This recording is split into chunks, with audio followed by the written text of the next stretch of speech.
Welcome to Nourish by Spinneys, the podcast which promises to inspire you to eat well and live well. I'm Devina Divecha. And I'm Tiffany Eslick. This is a space where we hope to nourish your heart and soul. On this show, we chat with leading players in the food community, from farmers to foodies, as well as health and well-being experts. It's all about engaging conversations and fresh ideas. And today, we're talking about cycling. Yes, so in case you didn't know, the Spinneys 92 Cycle Challenge has been an annual event in Dubai for more than a decade now. The next edition is going to take place on the 24th and 25th of February, so that's just 4 months away.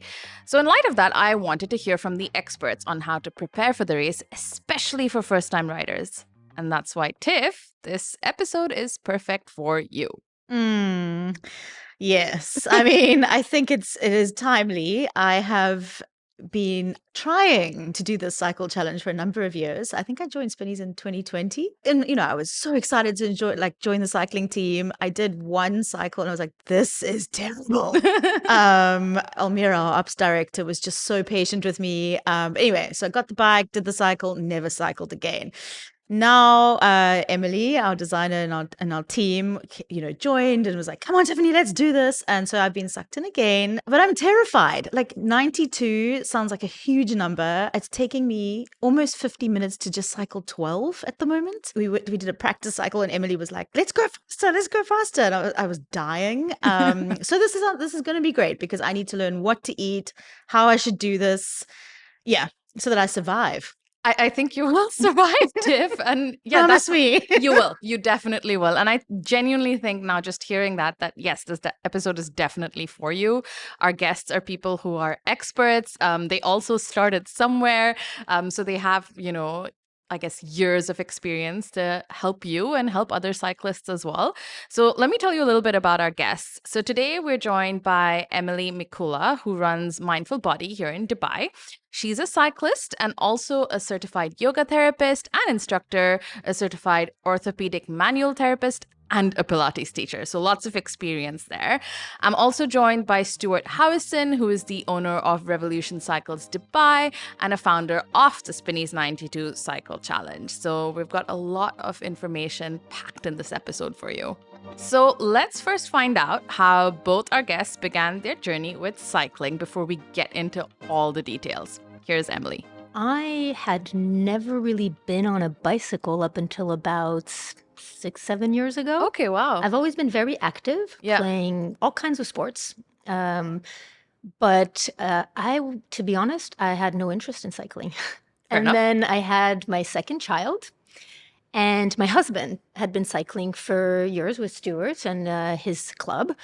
And I wanted to lose the last bit of baby weight that I'd gained from my second pregnancy. So I joined him on a ride. So I was on a hybrid bike. I had sneakers. I had a camelback. I had the whole, the whole gear. Yeah. And that's how I started. And I loved my first outing. I went with my husband. We did maybe 10, 15 kilometers that first day, and I loved it. And then I went a second time, and I didn't love it so much because then I realized it's actually really hard. Yeah. But I persevered, and I had a lot of people around me to support me. I was part of clubs and just stuck with it, even though it was hard. I stuck with it, and the more I stuck with it, the more I wanted to do it, to the point that now I do it almost every day, I'd say. And that was about 6-7 years ago when I started. I started riding my bike probably the age of 6-7 years old. Okay. Got my first race bike. I think I was 9 or 10 years old.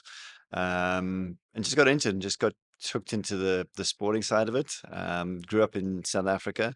Biking to and from school was probably the catalyst that got me fit. With a 20-kilo school books on your backpack, and just used my bike as transport, and then found that I was pretty good at riding my bike, and that just developed into getting involved in racing. And then moved to Dubai many years later. I was with ARN. I was with Dubai 92 for a year. And it just moved into the fact that there was no cycling races going on for the expats. And I thought, well, let's be creative and see what we can do. And we put together the Spinneys Dubai 92 Cycle Challenge, obviously with the link with ARN for 92 kilometers, signed it up, and boom. Here we are. 14 years later. Yeah, and the build-up rides have already started for the next edition of the challenge, which is also why we're here today to just talk a little bit more about, tips, tricks, strategies for cyclists, perhaps first-time cyclists as well in the challenge.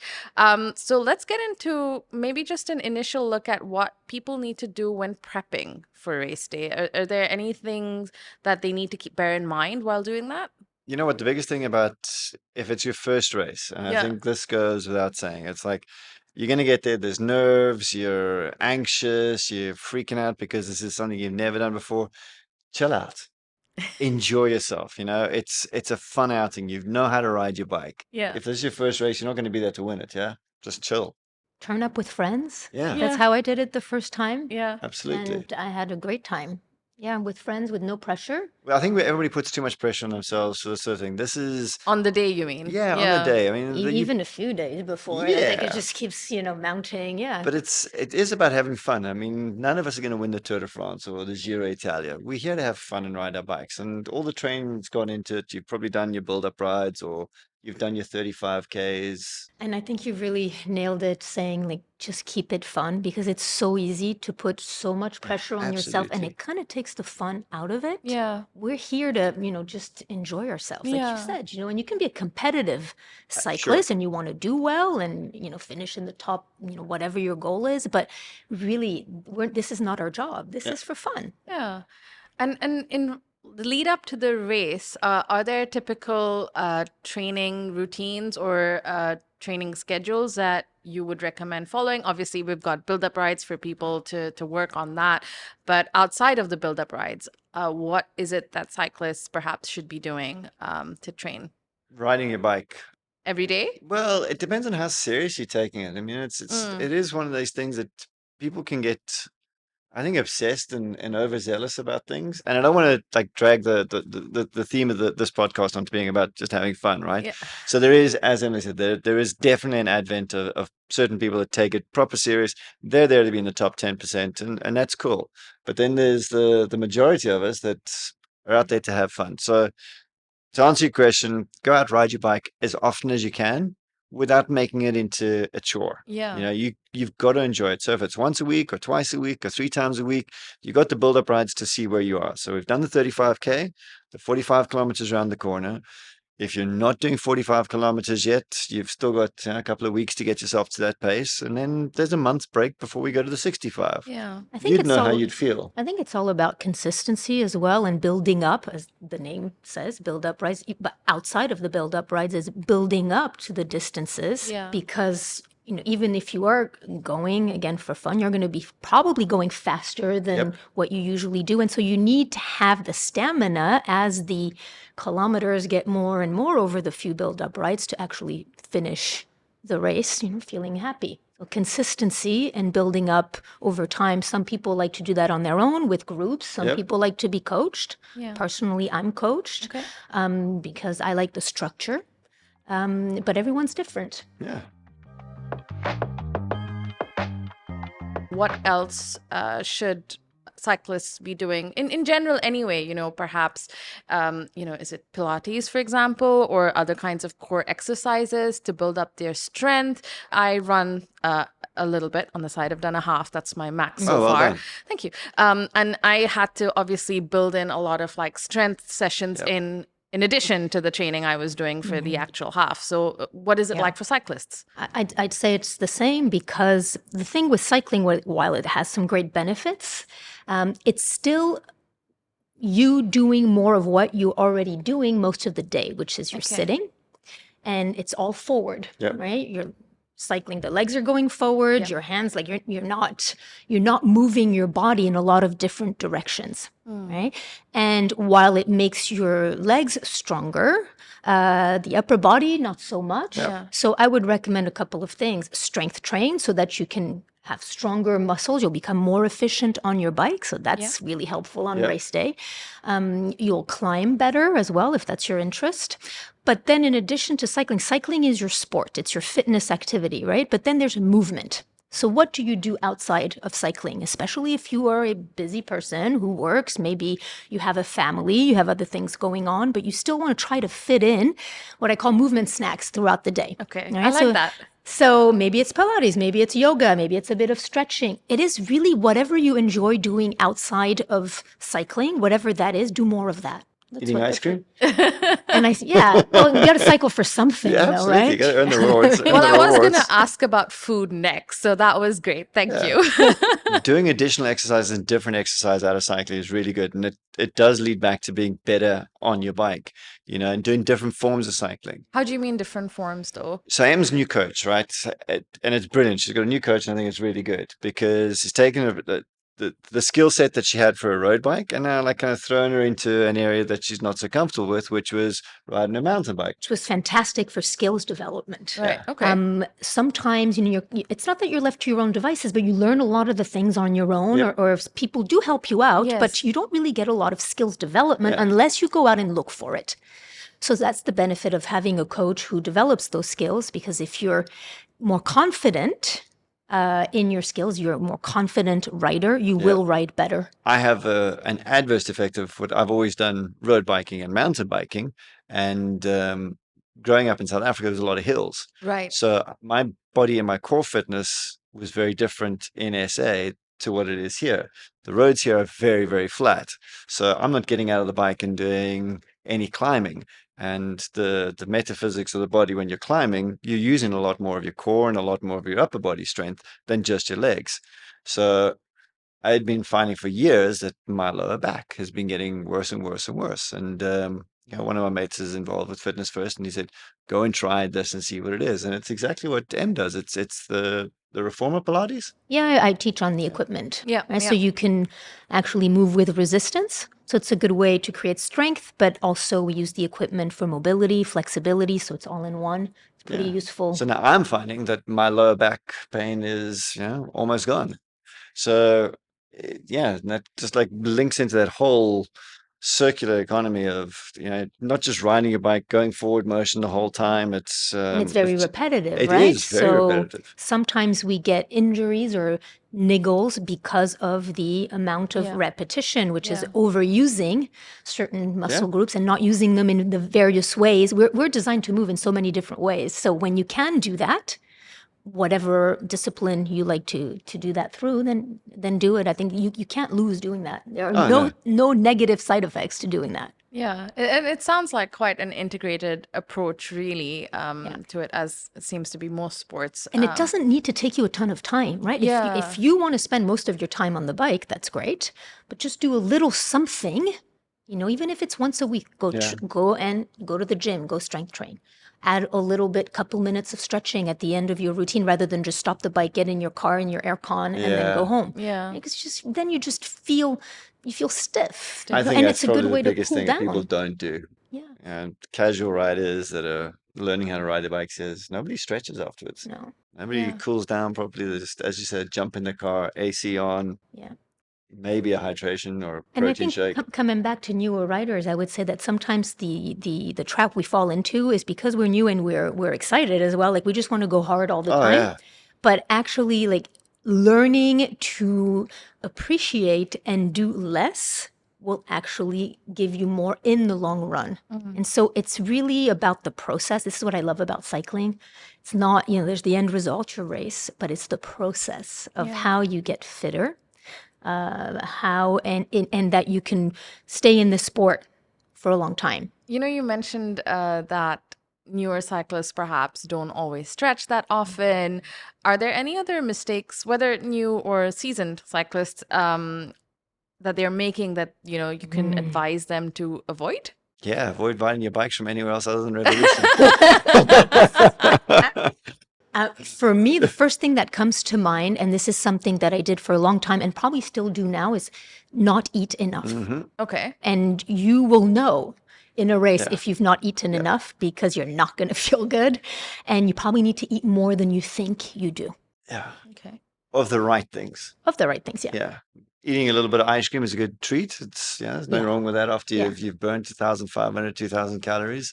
I think that M's 100% right. People will think that the best way to lose weight is to go on the bike fasted and don't have a breakfast and just go on riding hard, burning all your muscles. But you need fuel, so You need fuel, 100%. exactly. 100%. It's like getting in your car without any gas in the tank or any battery. So it's really eat more and more of the good things, Yeah. and we can talk about what that is, Yeah. but also recover more, because the gains, they're not made while you're on the bike going hard, they're made while you're recovering. So getting a good night's sleep.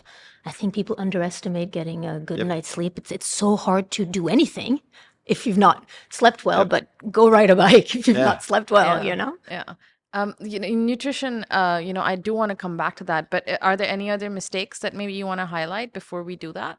I think that people end up going too deep into buying equipment, and then it's like a fad. Wow, this must be go out and spend 50,000-60,000 dirhams on a bike. I mean, as a bike shop owner, go ahead, feel free. I'd love you to. But I think just saying is like to humanity out there, just like think about what you're doing. If it is something that you want to enjoy, build into it. Get into it slowly.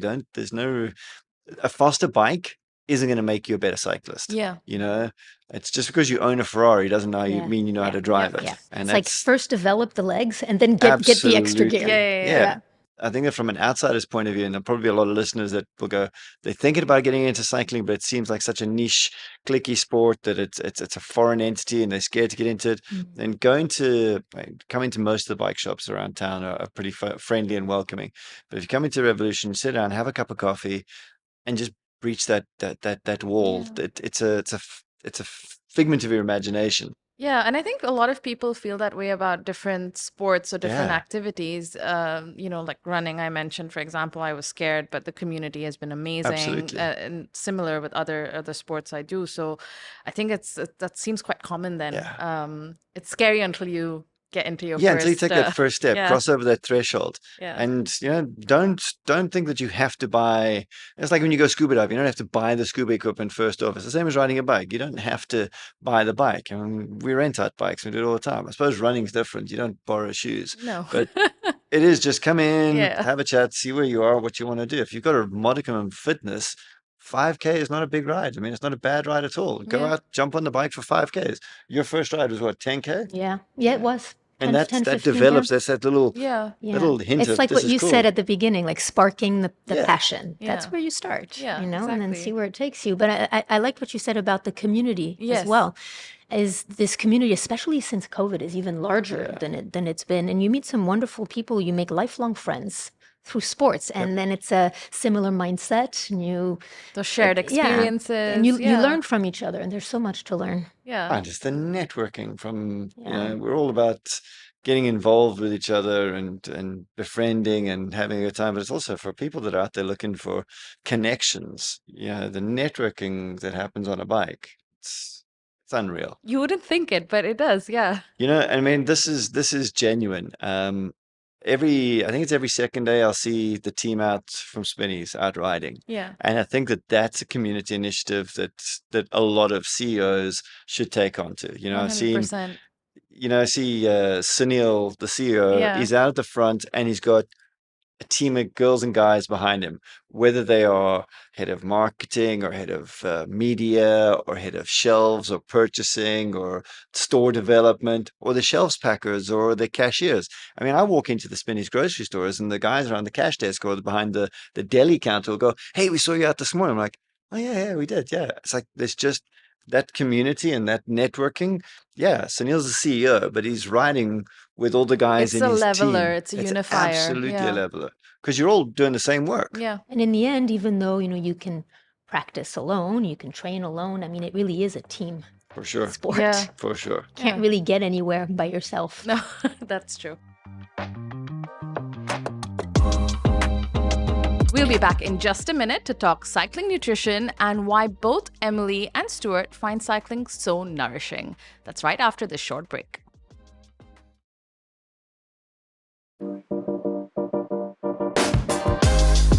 Welcome back. You're listening to Nourished by Spinneys and my conversation with Emilie Mikulla and Stewart Howison as we gear up to the Spinneys 92 Cycle Challenge in February. let's go back to nutrition. You mentioned, like we said, we need fuel for this sport or any sport really. But are there any nutritional needs, I suppose, for cyclists that are unique to the sport? Or what would you advise people to be eating when they are training or when they're going into race day, for example? I think proteins are obviously the big one that you need to be eating. I think from a nutritional side, looking at things that are readily available in our Emirates, obviously dates. Yeah, Dates are incredible because of the proteins that are in them, the sugars that are in them, the electrolytes that are in them to help you stay hydrated. I think probably the biggest mistake that people make out here is just not drinking enough water.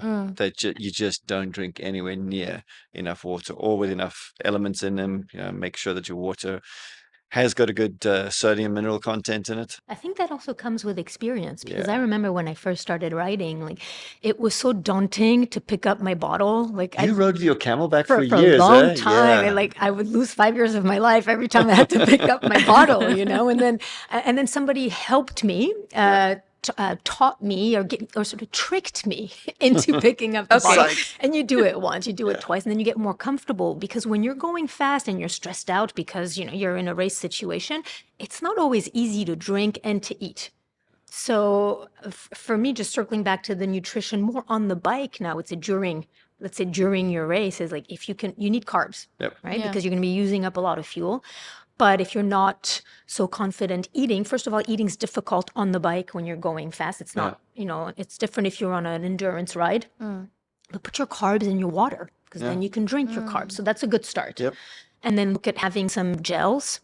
I like gels. It took me a long time to figure out what I liked. I think this is the thing with nutrition on the bike is a lot of it, even though there are some guidelines, a lot of it is very specific to what you like and can tolerate, what your stomach can tolerate, but also what your taste can tolerate. It's how your body, as Em say, how your body reacts not only on the bike, off the bike, but on the bike once you're under a bit of strain, bit of stress. See how your body's going to react. Are you going to get heartburn from it? Yeah, or even in the morning of the race, we're always told, well, have a hearty breakfast, have some oats with banana, with a bit of sugar. So but not everybody can eat that early or that much. So for me, when I find that it's early, I'll just have a shake because it's just easier for me personally to digest. Some people can have a meal 2 hours before, and some people will eat something maybe more like 45 minutes before, So as long as you don't eat too close I was going to ask, what do you guys eat before a race? Do you eat that morning? Do you eat the big meal the night before? For you personally? Yeah, I tend to have a carb-based meal. Probably I'll have something big at lunch the day before. Okay. And then maybe I'll go a little lighter actually in the evening. And in the morning, but it's taken me time to get used to getting up and doing the things. But in the morning, I really don't deviate from what works for me, which will be having some oats with banana, blueberries. So like slow sugar and fast sugar with a bit of honey, kind of combination of both. That works for me.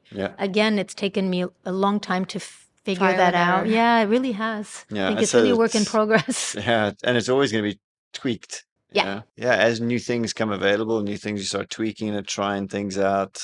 There's a lot of new products that are coming out. Science is constantly evolving. Our events start at 5, 6 o'clock in the morning. So you're getting up at 3:30, 4 o'clock in the morning. You've just had your dinner a couple of hours before that on a normal day. So a big lunch is, when you get your carbs in, if it's your pasta or your salmon or whatever your normal fuel is, a light snack for dinner. Hydration up 2-3 days beforehand, up extra bottles of water, get the mineral content up. And in the morning, my morning is pretty much the same as Em's. It's a banana, some protein powder, bulked up with water, berries, some peanut butter, and some honey. You just put it in the blender, zap that for a couple of seconds, and that's easy, straight into the body. And then, of course, an espresso. Yes, obviously. Obviously. But caffeine is king. I would say that whatever is considered healthy, we all know what's healthy in the diet, right? With the right combination of carbs, protein, and fat. But now you're burning a lot of calories because you're cycling. So more of that. Right? So don't forget to eat after your ride. I personally don't necessarily eat right away after my ride. Sometimes I need to just calm down a bit and let my stomach kind of let me dictate But then when you've it's eaten time on the to bike, eat. yeah? I've eaten on the Yeah. bike. But as long as I have the right amount of protein and carbs during the day, like after my ride, I'm okay. Sometimes I'll have a chicken sandwich right afterwards, something with avocado. It's such a personal taste. It really is. Oh, avo on toast after Right? a ride with some egg. Yeah. So good. That's So good. on what's But that, once in a sourdough while, bread? it's like, you get these cravings. Oh, yeah. And it's like, oh, I need a chicken sandwich. Yeah. It's like 6 a.m. But that's another one that people don't do is replenish what they've burnt. Yeah. Your body, once you've gone out for an hour, 2-3 hour ride, You have to need eat. to get I something mean, in. as soon as you're riding, you're burning. Yeah. Right? So probably like sooner rather than later, you want to have something. Yeah. But remember that once you start having a gel, you got to keep having a gel, right? And So like you finish a 2-3 hour ride, your muscles are actively looking for protein. Yeah. Your body's looking for protein. And if you're not going to give it a fast source of protein, it's going to go for the easiest protein to get it, and that's your muscles. And it's just going to start So it's great to cannibalizing. get it through food. Better, But yeah. but if you can't, you don't have time, whatever the reason is, get a protein shake. Yeah. Okay. Yeah. You know? And how else would you recommend recovery after a big race or a big ride? Sleep is something you mentioned already, but is there anything else that people should do or try to do? Oh, if you can stand an ice bath and jump into an ice bath, if that's your pain tolerance and you can do that, that's pretty good for the soul, I believe. Gosh, I tried it. It's darn cold. Yeah. It's proper. cold. It's really good for you. I mean, it Yeah. just heightens everything up.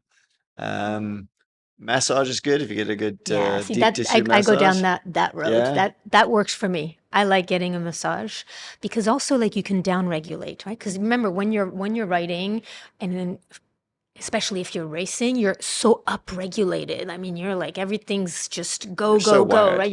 You're so wound up. And the hormones are going crazy and the heart rate and all of that. But then you got to calm down, right? So some people will just rest. Some people will stretch, go to a yoga class. Maybe you're winding down and just going for breakfast with your friends, right? Yeah. I like getting a massage when I can. And if I can't actually get to a massage therapist, I have my own set of therapy balls and I'll do self-massage. Okay. Yeah. And I love that. And that contributes the pressure, right, from massage or therapy balls, allows your nervous system to just start to calm down a little bit. You have to be able to find that rest period because you can't be wired all the time. We're already wired. Forget cycling. We're already wired throughout the day. Yeah. Right? So this is it's positive wiring, but you got to find those times where you're down regulating. And you're self-yogging at the same time with your therapy balls. It's kind of like your zen point. And you're breathing. I would say underestimated breathing. Okay. How soon after a big ride should you or can you get back on a bike? Next day. Yeah? Okay. Yeah. So your body produces lactic acids that start to pull up. And I'm not saying that you have to go and do like a hard ride on the Saturday and then the Sunday you can do another hard ride. Just go out for a nice easy spin with your mates. It's not about getting anywhere fast. It's just about spinning that lactic acid out, flushing it out, and then getting to the coffee stop, having a coffee or a bottle of water. And you can go out the next day and reenacting with mates that maybe weren't on that same ride with you and just have a chat. Enjoy that social aspect. Absolutely. But I like to go ride the next day. I feel better for it, but it'll be an easy ride. Yeah. Just spinning the legs. And are there any myths about cycling that you want to bust? Ooh. It's a big question, clearly. Yeah. Myths about But you know cycling. how you said with, I guess some people perhaps being scared about getting into it, or people who've started and perhaps aren't maybe doing their research or talking to other people who might have some misconceptions about it. What would you tell them? Okay, I'd like to say it's not a dangerous sport. I mean, that's a misconception. People think it is a dangerous sport. I think that everything in life has a danger aspect to it. I mean, driving your car from A to B has a danger aspect to it. But it's not as scary a sport to get into as you think. I mean, it's such a welcoming sport. You join us on Al Qudra on a Saturday or Sunday and go for a little ride and just see what the people that are there. You won't be alone, and you'll definitely find support. And you won't be the slowest.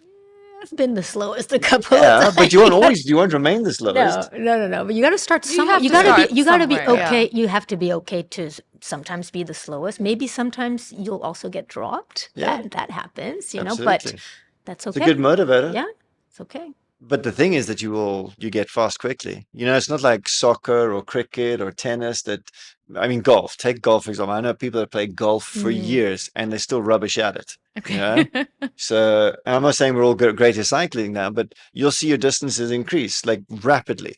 So Yeah, like that's true. the first ride was 10K, then the next one will be 12 and 15 and 20. And because our roads are so flat and smooth, you'll be doing 100Ks within 6 to 8 months. You can do a 100-kilometer ride. But then I'd say you get stronger as well because it's flat. Yeah. You have to pedal all All the the time. Yeah. Right, yeah. Right? yeah. So that's a great way to get You're not going stronger. downhill and there's That's it. wind, right? Yeah. So just give it a chance, give it a try. Yeah. Facilities here are so good. Yeah. Oh, we do have incredible Definitely. facilities. They really make it easy for you to enjoy it. It's beautiful out there. Yeah. So I wanted to end our conversation by asking a question that we ask all our guests. What is it that nourishes your soul? For me, I would say being in nature. I must have gone out on the Al Qudra track hundreds of times, and it still just gives me that peace. Especially in winter, it's quiet, and you see the oryxes and the deserts. Sometimes you might think that it's boring, it's always the same, but it's beautiful, and you get the sunrise or the sunset.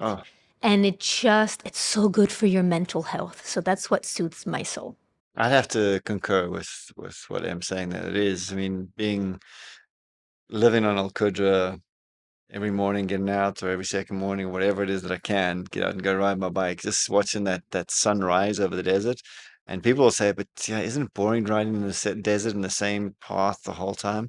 So I answered that by saying to somebody, well, you live in Cape Town and you got a big mountain on your left and the ocean on the right. The ocean is blue. It's just blue. It's just blue. It's just blue, right?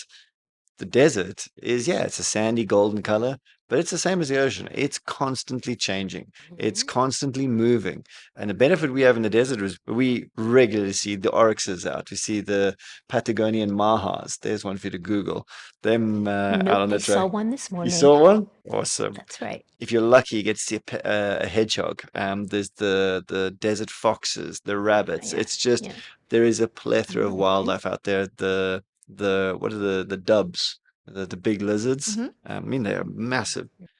There's so many things out in the desert that just keep me coming back. It's like peeling the layers, because you can ride and just look straight ahead, just in front of you. You won't see anything. Yep. If you just look up, take your time, look around at the scenery. There's so much to see. It's the best.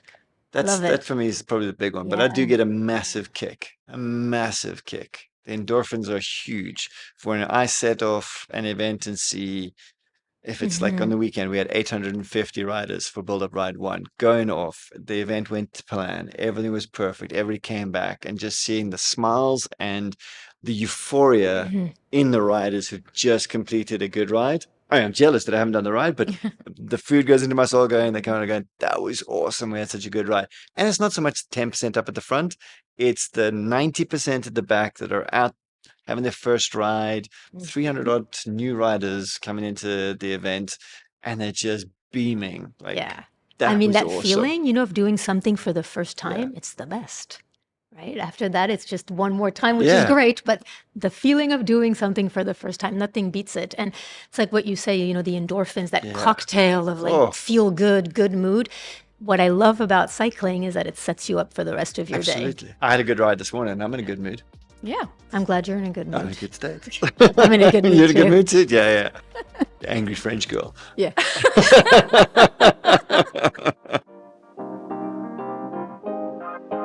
I really enjoyed this episode because honestly, to me, it made cycling outdoors seem less scary. Well, for me anyway, as someone who does cycle indoors only. And what I also loved about the conversation with them is that it highlighted what a welcoming community it is to be a part of. And that just seems so nice. I hope other people listen to this and think, yes, I'm going to sign up, because it's not so scary. And if you just take it, bit by bit and build up, follow a few of the tips, you'll be okay. Definitely. I'm saying this to myself, like, yes, Tiffany, you'll be okay. You'll be okay. This episode was brought to you by Spinneys and is hosted by me, Devina Divecha, and Tiffany Eslick. We're produced by Chirag Desai. You can find out more and sign up for the Spinneys 92 Cycle Challenge at cyclechallenge.ae. And don't forget to follow Spinneys on Instagram, Facebook, and TikTok for more. You can also visit us at spinneys.com, where you can shop for fresh produce and a variety of local and exclusive products. We'll be back in 2 weeks with our next episode. See you then.